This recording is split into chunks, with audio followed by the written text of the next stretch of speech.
Hello লাল নদীদের দেশ, কি খবর? কেমন চলে? হ্যাঁ? কেন চলত? হাহ! লাল বদর দেশ আর বলতে ভালো লাগে না। অনেকদিন হয়ে গেছে একই কথা বলতেছি। আর কত মজা লাগে। এই একই মুক্তিযুদ্ধের ইতিহাস আর কতই মজা লাগে। দেখেন ২৪ এর ইতিহাস আমাদের খাইতে হবে। ২৪ এর ইতিহাস কি? আদি তো তখন তো সমও ছিঁড়ে ফেলানো ছিল না ২৪ সালে। কি ছিল? ছঙ্কার, আমি খেয়ে তুমি খেয়ে বিকল্প। তো সেই ২৪ এর বিকল্প কে? আমাদের ৫ বারের দুর্নীতিতে চ্যাম্পিয়ন তারেক ভাইয়া চলে আসছে। তো আজকে কথা নাই বার্তা নাই আমি ঠাস করে আবার ভিডিও কেন বানাইতে আসলাম? বানাইতে আসলাম কারণ হচ্ছে আজকে খুব ইম্পোর্টেন্ট মানে খুব বড় একটা ঘটনা ঘটছে। সেটা হচ্ছে আমার পছন্দের অ্যাডমায়ার করি এরকম ২ জন মানুষের সাথে আমার বাই পারসন কনট্যাক্ট হইছে। মানে তারা আমাকে পছন্দ করে, তারা আমার কাজে অ্যাপ্রিশিয়েট করে সেই খুশিতে মনে করেন और ভিডিও তো বানতা হয়, হ্যাঁ না? এজন্য আমি আরেকটা ভিডিও বানাইতে চলে আসছি। উম তারা আমার সাথে মানে তাদের সাথে আমার কথা হইছে, এই খুশিতে তাদেরকে একটা গিফট দেওয়া লাগে না? তো সেইজন্য। যেটা বলতে এসেছিলাম যে, এই যে ৫ বারের যে দুর্নীতিতে চ্যাম্পিয়ন প্রিয় তারেক ভাইয়া তোমাদের ল্যাতা দেশে চলে আসছে। তোমরা যে গলা ফুলিয়ে বলেছিলা তোমরা সংস্কার করবা, বিকল্প নিয়ে আসবা, কি জানি বলে দুর্নীতিকে দূর করে দিবা। তো সেই আপ্পি এবং বাইয়ারা, নটিরা তোমরা কোথায় গো? হ্যাঁ? ভাইয়া যে ইলেকশনের জন্য ক্যাম্পেইন করছে, কোথায় তোমরা? তোমরা কি হ্যাঁ ভোট দিয়ে ভাইয়াকে হাত পা ভেঙে দুর্বল করে দিতে চাও? হ্যাঁ, হ্যাঁ ভোট দিলেই কিন্তু ভাইয়া তোমাদের আর সার্ভিস দিতে পারবে না। ভাইয়ার সার্ভিস দিতে পারবে না মানে কি? কারণ ভাইয়ার নিজের হাতে এত ক্ষমতা থাকবে না। ভাইয়াকে তখন ঢাল তলোয়ারবিহীন নিধিরাম সর্দার হয়ে যাইতে হবে। বোঝো নাই ব্যাপারটা? কিভাবে বুঝবা? তোমরা তো রাজনীতিতে অনেক এক্সপার্ট। যে কারণে তোমরা মনে করো ২৪ সালের জুলাই আগস্টে কোমলমতি সাধারণ ছাত্রছাত্রীদের আন্ডারে নেচে কুদে গেয়ে এ এ আন্দোলন চুদিয়েছিলে। এখন সেই আন্দোলন তোমাদের ফুন্দে ভরে দিচ্ছে না? কেমন লাগে? আমার খুব ভাল লাগে। তো ২৪ সালে তোমরা দেশ স্বাধীন করেছিলে, স্বাধীনতা 2.0 এনেছিলা। এনে কি দেখলা? সবজির দাম কম। ওহ মাই গড! দাম কমলে কেউ প্রচার করে না। তো সেই সবজি ২৫ সাল, ২৬ সালে এসে কোথায় গেল? কার ফুন্দে হেন্দে গেল গো?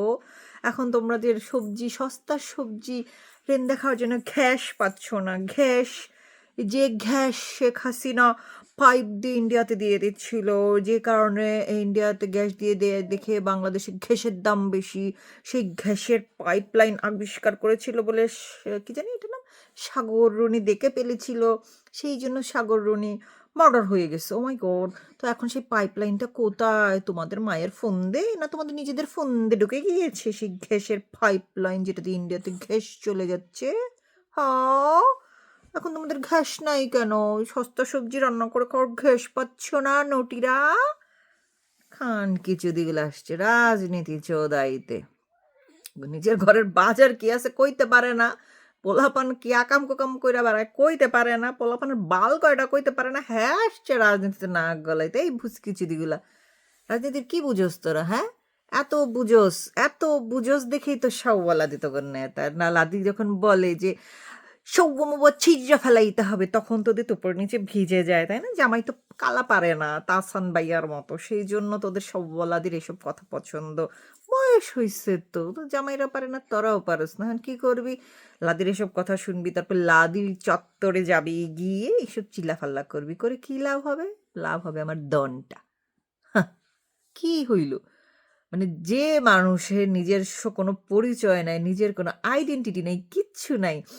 সে নাকি আবার কি জানি বলে? ভারতীয় আধিপত্যবাদ বিরোধিতা করে অ চকিত হয়েছে আমাদের কি জানি? ওই যে ইলিশ চকিতকে চেনেন না? আবরার ফাকাত পকাত। সেই ভারতীয় আধিপত্য ওর বিরোধিতা করতে গিয়ে সে চকিত হয়েছিল ১৯ সালে। তো সেই চকিত ইলিশ চকিদের তারপর আমাদের ২৫ সালের চকিত লাদির এদের আবার গন্তব্য আবার ঘুরে ফিরে ইন্ডিয়াতে। কি একটা আইরনির ব্যাপার বলেন তো দেখি। মানে লোকটা পড়াশোনা করে নাই, ঠিক আছে। বেশি পড়াশোনা করে না। 8 ইন্টার যাই পড়ুক, একটা কিছু পড়ছে। কিন্তু সে একটা সত্য কথা বলছিল। কে আবার? এই আমাদের ম্যাডাম বেজি, পেংশিফান। আ বলছিল কি? পাগল এবং শিশু ছাড়া কেউ নিরপেক্ষ না। আল্টিমেটলি এটা একদম ইউনিভার্সাল একটা ট্রুথ। পাগল এবং শিশু ছাড়া এই বাংলাদেশে কেউই নিরপেক্ষ না। সবারই একটা না একটা দল আছে। তো এই যে গুপ্ত দল যারা আমরা যাদেরকে বলি গুপ্ত দল, তারা তো গুপ্তই। তারা তো নিজের পরিচয়টাও দিতে পারে না। তারা যে শিবির করে, জামাত করে, প্রাউডলি তারা এটা বলতেও পারে না। তাদের আসতে হয় কোমলমতি সাধারণ ছাত্রছাত্রীর ব্যানার নিয়ে। ভাবেন অবস্থাটা, একটা দল করা সেটা প্রাউডলি কইতেও পারস না। কি অভাগা! এখন ডিপ স্টেট হয়ে তোরা সরকারে বসে আছিস, তারপরও নিজেদের নাম পরিচয় লইতে পারিস না। এর চেয়ে মানে লজ্জার আর কিছু আছে? নাই, তোদের লজ্জাও নাই। তোদের লজ্জা থাকলে তো তোরা ওই বাংলাদেশ বিরোধিতা করতে না ৭১ সালে। করছিস দেখে তো এখন মনে করো যে পাবলিকলি যে কবি, সেই সাহস তোদের নাই। তো এই গুপ্তদলের সাথে আরেকটা দল আছে, সেটা হচ্ছে সেমি গুপ্তদল, যারা ১৬ বছর আওয়ামী লীগের চেটে পুটে খেয়ে ফুলে ফেঁপে আসমানে উঠে গেছে। তারা হুট করে এখন বেম্পি হয়ে গেছে। কারণ কি? তারা যে এতদিন চেটে পুটে খাইছে, এটা তাদেরকে দেখাইতে হবে যে না গো, আমরা খুব নির্যাতিত ছিলাম, আমরা কিছু পাইনি, কোটার কোরআন আমরা চাকরিও পাইনি, বিছিয়েছ হয় নাই আমাদের, নানান কথা তাদের এখন বলতে হবে। সেই জন্য তারা এখন বাইয়ের ফ্যান হয়ে গেছে। এখন তারা পলিটিক্সে এত ইন্টারেস্টেড। ১৬ বছরে তাদেরকে আমি একটা বোম মাইরো পলিটিক্স নিয়ে কথা বলাইতে পারি নাই। আমারই ফ্রেন্ড সার্কেলের কথা বলছি, বাকি সব তো বাদই দিলাম।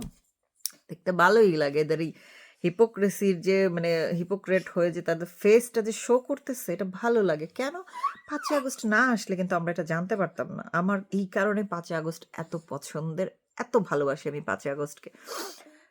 যে কারণে এদের এই চেহারাটা আমরা দেখতে পাইতেছি। নাইলে আর কত বছর এরা মানে গুপ্ত, সেমি গুপ্ত থাইকা আমাদের সাথে থাকতো, এটা তো বুঝতে পারতাম না। এখন তো আইডেন্টিফাই মানে করে ফেলছি কে কোন দলের। এইজন্য আমি চাই এরা আরো কয়েক বছর থাকুক। তাইলে যে কয়জন এখনো মাস্ক পরে কি জানি নিরপেক্ষ হওয়ার ভান ধরে আছে, ওদেরকেও আইডেন্টিফাই করতে পারবো। কারণ হচ্ছে বাংলাদেশে আসলে কেউই নিরপেক্ষ না, হয় আওয়ামী লীগ অথবা অ্যান্টি আওয়ামী লীগ।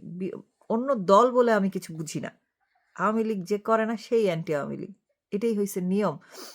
অ্যান্ড বলেন আওয়ামী লীগ কেন করতেই হবে? আওয়ামী লীগ করতে হবে না। আপনি জাস্ট আমাকে বলেন মুক্তিযুদ্ধের পক্ষের, হ্যাঁ। ৭১ মানেন, হ্যাঁ। স্বাধীনতা মানেন, হ্যাঁ। তাইলেই যে গত ১৬-১৭ মাস ধরে বঙ্গবন্ধু, মুক্তিযুদ্ধ সবকিছু যে ভেঙে তামা তামা করে দিল, আপনার স্ট্যান্ড পয়েন্ট কি? এইখানকে যদি তোর স্ট্যান্ড পয়েন্ট কি? তোর কোনো স্ট্যান্ড পয়েন্ট আছে? নাই। তখন তুই কিন্তু যদি সরি আমতা আমতা করবি, তোতলাবি, তাইলে তো তুমি ভাই বাংলাদেশকে বিশ্বাস করো না, তুমি অ্যান্টি আওয়ামী লীগ। অ্যান্টি আওয়ামী লীগ বলতে আপনারা কি বোঝেন আমি জানি না। আমি বুঝি যে বাংলাদেশকে পছন্দ করে না, বাংলাদেশের পক্ষে কথা বলতে চায় না, সেই অ্যান্টি আওয়ামী লীগ। কথা শেষ, কিস্সা খাতাম।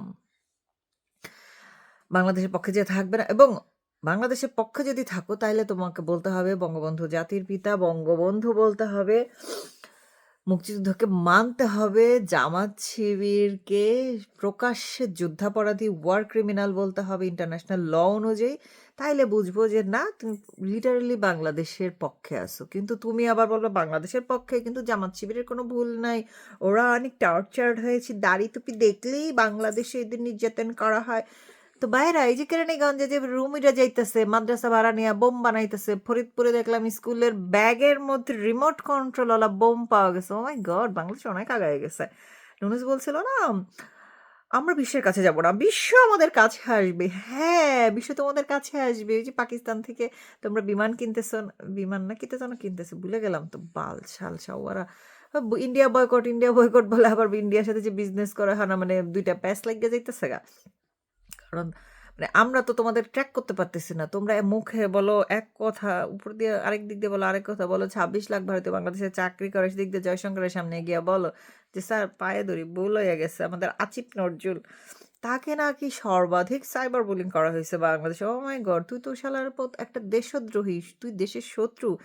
কারণ তুই সর্বাধিক ক্ষমতায় বসে তুই মিথ্যাচার করে যাচ্ছিস যে ইন্ডিয়াকে তোরা এই শিক্ষা দিবি, সেই শিক্ষা দিবি। সেই শিক্ষার একটা নমুনা আজ পর্যন্ত দেখতে পাইলাম না। শেখ হাসিনা নাকি দেশ ইন্ডিয়ার কাছে বেচে দিছে, সেই দলিলটা আসিফ নজরুল আইন উপদেষ্টা হিসেবে আমাদেরকে একটু দেখানো উচিত ছিল। আইনের লোক যেহেতু, সে কেন একটু দেখাইতে পারলো না গত ১৬-১৭ মাসে? কারণটা কি? আমি একটু জানতে চাই। আমি এই দলিলটা দেখতে চাই, এবং নানানখানে যেসব কথাবার্তা উঠতেছে সেই পরিপ্রেক্ষিতে বলতে চাই, আমাদের যে ফারুকী ভাইয়া, উনি শনিবার বিকেল শেখ হাসিনা তাকে রিলিজ দিতে দেয় নাই বাংলাদেশে। গত ১৬-১৭ মাস ধরে শেখ হাসিনার শাসন বাংলাদেশে নাই। সে শনিবার বিকেল কবে রিলিজ হবে ফারুকী ভাইয়া? আমরা দেখতে চাই। আজকে এক রবিবার ২৩ সালে তুমি বলছিলা শনিবার বিকেল তুমি রিলিজ দিতে চাও ফেব্রুয়ারি মাসে। ফেব্রুয়ারি মাস ইজ কামিং। তোমার শনিবার বিকেল কবে আসতেছে? বলো।